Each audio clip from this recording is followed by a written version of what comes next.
हरे कृष्णा। आप सभी को आमलकी एकादशी की हार्दिक शुभकामनाएं। और जैसे कि आज 10 मार्च है, आमलकी एकादशी का व्रत है और भगवान श्री हरि विष्णु की कृपा की प्राप्ति के लिए, उनकी प्रसन्नता के लिए आप सभी लोगों ने आमलकी एकादशी का व्रत धारण किया है। और कल यानी कि 11 मार्च 2025 मंगलवार के दिन एकादशी व्रत का पारण हमें करना है। और एकादशी के व्रत में पारण करने का बहुत महत्व होता है। पारण अर्थात व्रत खोलना। शास्त्रों में ऐसा कहा गया है कि अगर एकादशी व्रत का पारण हम सही समय पर ना करें, शुभ मुहूर्त में ना करें या फिर सही विधि से ना करें तो हमें हमारे किए गए व्रत का संपूर्ण फल नहीं मिलता। इसलिए जब भी हम व्रत धारण करते हैं एकादशी का, तो पारण के शुभ मुहूर्त का ध्यान हमें जरूर रखना चाहिए। और पारण यानी कि व्रत खोलते समय किस प्रकार से व्रत खोलना चाहिए, क्या खाकर व्रत खोलना चाहिए, दान कब और कैसे करना चाहिए, और कौन सी चीजें हैं जिनका हमें एकादशी व्रत के पारण में प्रयोग नहीं करना चाहिए, पूरी तरह से त्याग करना चाहिए। तो आज की वीडियो में आमलकी एकादशी व्रत के पारण के शुभ मुहूर्त के साथ ही पारण की संपूर्ण विधि भी शेयर करने वाली हूँ। इसलिए वीडियो को अंत तक जरूर देखिए। और अगर ये वीडियो आपके लिए उपयोगी हो तो इसे लाइक तो जरूर ही किया कीजिए। और अब सबसे पहले जानते हैं कि एकादशी व्रत के पारण का शुभ मुहूर्त क्या है।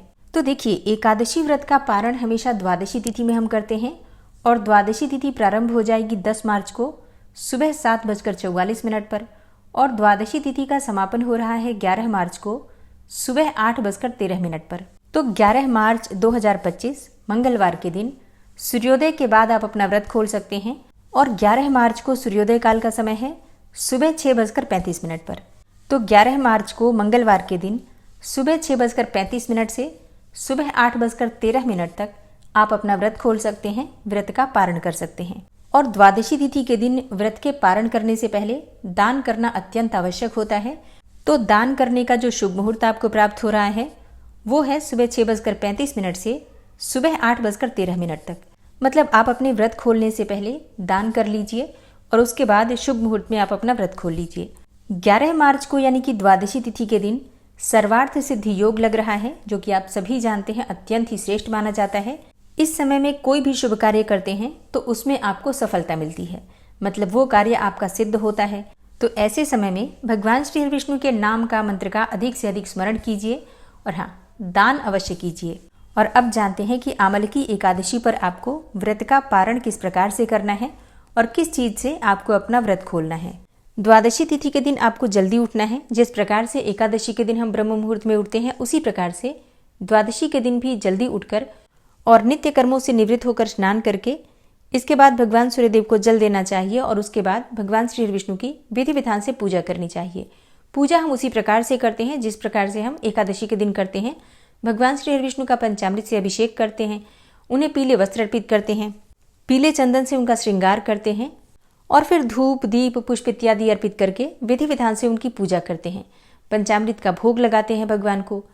जो भी यथासंभव यथाशक्ति हमारे पास सामग्री होती है भोग की, फल या मिठाई, उसका भोग लगाते हैं। भगवान श्री विष्णु के मंत्रों के द्वारा, जैसे कि ओम नमो भगवते वासुदेवाय नमः या फिर ओम नमो नारायणाय या फिर कोई भी मंत्र के द्वारा भगवान श्री विष्णु की विधि विधान से पूजा कर लीजिए, मंत्र जप कर लीजिए। इसके बाद उनकी आरती कर लीजिए और फिर भगवान से क्षमा प्रार्थना कीजिए व्रत में, पूजा पाठ में जाने अनजाने कोई भी भूल चूक हुई हो उसके लिए।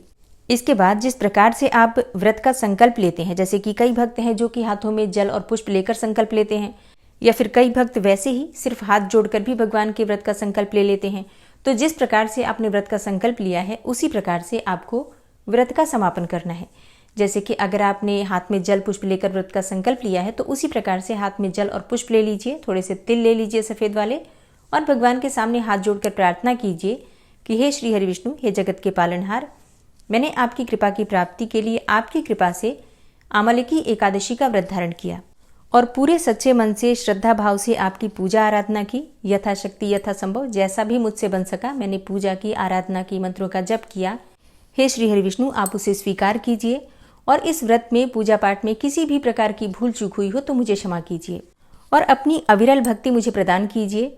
सदैव आपकी शरण में रहूं, आपकी सेवा में रहूं, सदैव आपकी भक्ति करती रहूं, व्रत पूजा पाठ करती रहूं या करता रहूं, इस प्रकार से मुझ पर कृपा कीजिए। हे श्री हरि विष्णु, इस व्रत का संपूर्ण और शुभ फल मुझे प्रदान कीजिए और इस व्रत में, पूजा पाठ में जाने अनजाने मुझसे कोई भी भूल चूक हुई हो तो उसे क्षमा कीजिए। इसके बाद आपके हाथ में जो सामग्री है, जल और पुष्प, भगवान के चरणों में अर्पित कर दीजिए और फिर अपने दोनों हाथ जोड़कर भगवान से प्रार्थना कर लीजिए।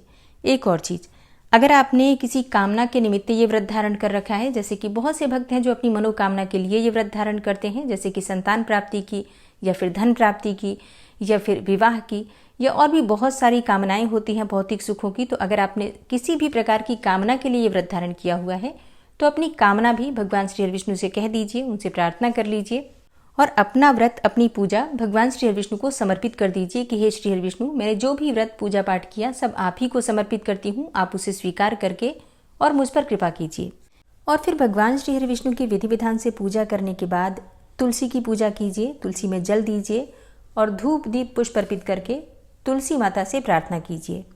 इसके बाद एक और कार्य होता है दान करने का। अब देखिए, शास्त्रों में तो कहा गया है कि शुद्ध और सात्विक भोजन बनाकर और भगवान को भोग लगाइए, फिर ब्राह्मण को घर बुलाकर भोजन कराइए, लेकिन अब सब लोग ऐसा नहीं कर पाते हैं। तो ऐसे में आपको क्या करना है, कच्ची सामग्री निकाल दीजिए भोजन की, जैसे कि आटा, दाल, सब्जियां, आप चाहें तो चावल भी रख सकते हैं। थोड़े से सफ़ेद तिल रख दीजिए और आंवला रख दीजिए। आंवले की एकादशी है तो आंवले का दान ज़रूर करना है। तो आपने जिस प्रकार से एकादशी के दिन भगवान को आंवला अर्पित किया है, जैसे कि कई भक्त हैं जिन्हें हरा आंवला मिल गया है, कई भक्तों को नहीं भी मिला है, तो अगर आपने सूखा आंवला अर्पित किया है या फिर आंवले का रस भी चढ़ाया है तो उसी प्रकार से आप दान में भी किसी भी प्रकार का आंवला दान कर सकते हैं। आंवले का रस भी दान कर सकते हैं, सूखा आंवला भी दान कर सकते हैं और हरा आंवला मिल जाए तब तो अत्यंत ही श्रेष्ठ है। तो जो भी आपके पास है आंवला, आप उसे दान जरूर कीजिए। तो ब्राह्मण को भोजन नहीं कराते हैं तो ब्राह्मण के निमित्त भोजन की कच्ची सामग्री सीधा जी से कहा जाता है दान करना है। अब कितनी मात्रा में, ये पूरी तरह से आपकी अपनी इच्छा पर निर्भर करता है। शास्त्रों में कहा गया है कि कम से कम एक ब्राह्मण को भोजन जरूर कराना चाहिए। तो एक ब्राह्मण के भोजन की सामग्री तो कम से कम आप देंगे। इसके अलावा आपकी अपनी इच्छा, जितनी आप मात्रा अधिक कर सकते हैं, यथाशक्ति यथासंभव आप दान कर सकते हैं। दक्षिणा स्वरूप कुछ पैसे होने चाहिए। इसके अलावा आप चाहें तो वस्त्रों का भी दान कर सकते हैं, फल या मिठाई का दान कर सकते हैं। ये सभी चीज़ें देखिए एडिशनल हैं, आप अपनी इच्छा के अनुसार, अपनी शक्ति सामर्थ्य के अनुसार जो चाहे दान कर सकते हैं। एकादशी में तो स्वर्ण दान, गोदान, भूदान, बहुत सारी चीज़ें बताई गई हैं, लेकिन हम अपनी शक्ति सामर्थ्य के अनुसार जो हमसे बन पड़ता है दान करते हैं। एक और चीज़, जो आप दान करते हैं उसका दिखावा नहीं होना चाहिए, पछतावा भी नहीं होना चाहिए कि दान करने के बाद आपको लगे कि बहुत कुछ दान कर दिया या फिर इतना हमारे सामर्थ्य में नहीं था जितना हमने दान किया है। तो ऐसा नहीं होना चाहिए। मतलब जो आप दान कर दें उसे अपने दिमाग में भी नहीं रखना चाहिए। बस इस प्रकार से दान कीजिए कि आप उसे प्रसन्नतापूर्वक दान करें। तो दान की सामग्री निकाल दीजिए, उसके बाद से शुद्ध और सात्विक भोजन बनाइए। एकादशी व्रत के जो पारण का भोजन होता है शुद्ध घी में बनता है, इस बात का आपको ध्यान रखना है।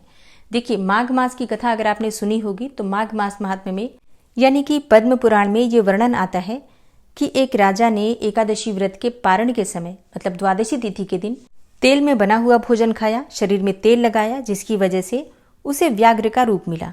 मतलब मुख जो है वो व्याघ्र का मिल गया, कुरूप मुख मिला। और इसलिए कहा जाता है कि द्वादशी तिथि के दिन जब हम एकादशी व्रत का पारण बनाते हैं तो बिल्कुल शुद्ध घी में बनाना चाहिए। अब यहाँ बहुत से भक्तों के प्रश्न आते हैं कि हमें घी पसंद ही नहीं है, इसलिए हम तेल में बना सकते हैं या नहीं। देखिए, पसंद या नापसंद वाली कोई बात नहीं होती है। जब नियम की बात आती है तो हम नियम का पालन करते हैं। तो प्रयास तो यही कीजिए कि आप गाय के शुद्ध घी में भोजन तैयार कीजिए, शुद्ध और सात्विक भोजन, और भगवान को भोग लगाकर स्वयं भी प्रसाद स्वरूप में ग्रहण कीजिए। लेकिन फिर भी अगर आप ऐसा नहीं कर पाते हैं, मतलब बिल्कुल भी घी आपको पसंद नहीं है या फिर आप नहीं अफोर्ड कर पा रहे हैं, तो ऐसी अवस्था में ऑलिव ऑयल हो या फिर नारियल का तेल हो या मूंगफली का तेल हो, सूरजमुखी का तेल हो, तो आप उस तेल का भी प्रयोग कर सकते हैं। बस इतना ध्यान रखिए कि सरसों के तेल में आपको भोजन तैयार नहीं करना है। अब जैसे कई भक्त हैं जो कि प्रदोष का व्रत धारण करते हैं और कल ही यानी कि 11 मार्च को प्रदोष का व्रत है, तो ऐसे में उन भक्तों के प्रश्न आते हैं कि हम प्रदोष का व्रत किस प्रकार से करें। देखिए, ऐसी अवस्था में भगवान की पूजा कर लीजिए और इसके बाद शुभ मुहूर्त में आपको अपना व्रत तो खोलना ही पड़ेगा, तभी आप अगला व्रत कर सकते हैं। तो ऐसी अवस्था में आपको अपने हाथ में गंगा जल लेना है और एक तुलसी का पत्ता लेना है। इसके साथ ही आपको लेना है एक चावल का दाना और इसे निगलकर आप अपना व्रत खोल सकते हैं। देखिए, चावल का दाना आपको चबाना नहीं है, बस निगल जाना है, ठीक है, तभी आप अपना व्रत कर पाएंगे। अनाज खाकर तो आप व्रत नहीं कर सकते हैं, लेकिन अनाज बिना खाए आपका एकादशी का व्रत पूरा भी नहीं होगा।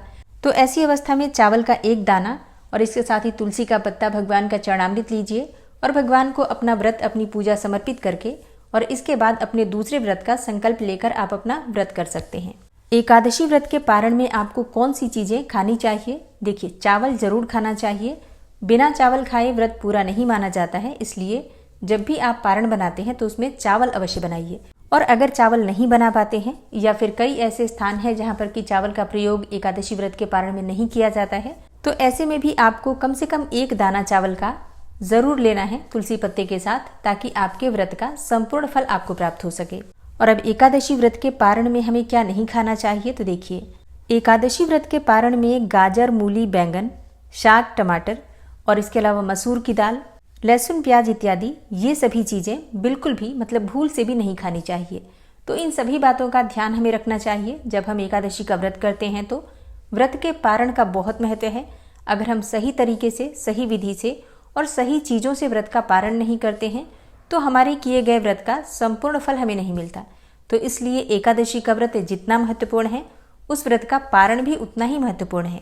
तो दोस्तों, उम्मीद करती हूँ ये वीडियो आपके लिए उपयोगी होगी और आने वाली वीडियो में प्रदोष व्रत और प्रदोष व्रत की कथा की जानकारी आपको मिलेगी। तो चैनल से जुड़े रहिए ताकि सभी जानकारी आपको सही समय पर प्राप्त हो। मिलती हूँ मैं आपसे अगली वीडियो में, तब तक के लिए जय श्री राधे।